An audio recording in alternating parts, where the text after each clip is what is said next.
চারাগাছের প্রতি ছোট্ট শেয়ালের প্রতিশ্রুতি। ফিন শিয়াল বনের মধ্য দিয়ে দৌড়ে গেল। সে তার বন্ধুদের সাথে খেলতে ভালোবাসত।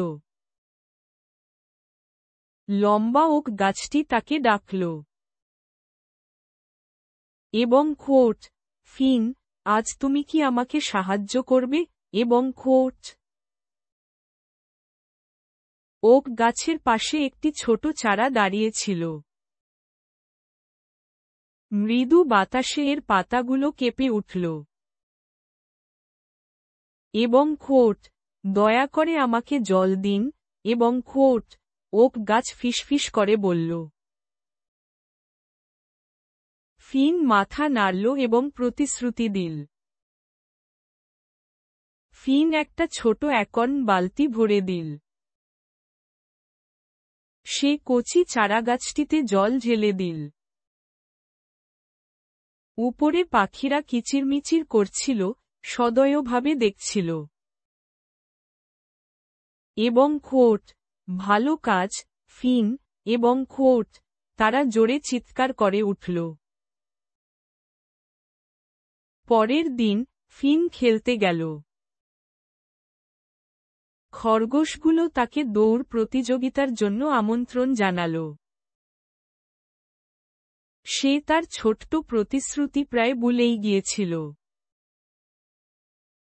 চারাটি তার জন্য চুপচাপ অপেক্ষা করছিল।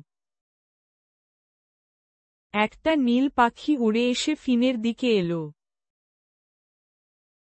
এবং খোঁট, তোমার গাছটির জল প্রয়োজন। এবং খোঁট, সে বলল।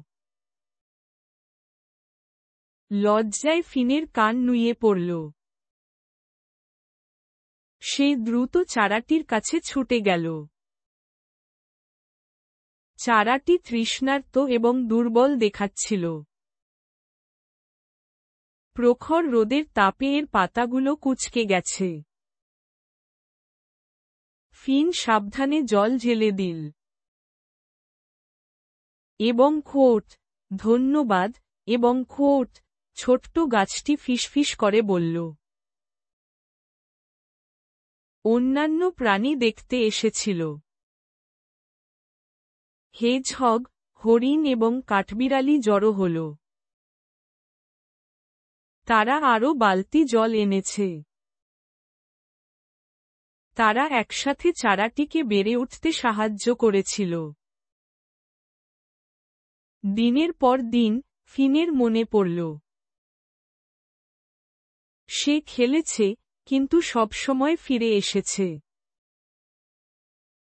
সে ভালোবাসা দিয়ে চারাগাছটিকে জল দিল। বনের পশুরা তার জন্য উল্লাস করল।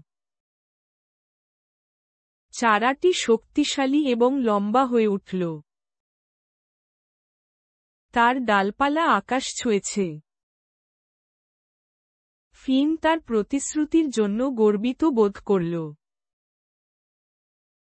সে দায়িত্ব সম্পর্কে শিখেছিল। ওক গাছটি ছোট্ট ফিনের দিকে তাকিয়ে হাসল। এবং খোঁট, তুমি তোমার কথা রেখেছ। এবং খোঁট, গাছটি বলল। আনন্দ আর বিশ্বাসে ঝলমল করে উঠল বন। ফিন খুশিতে লেজ নাড়ল।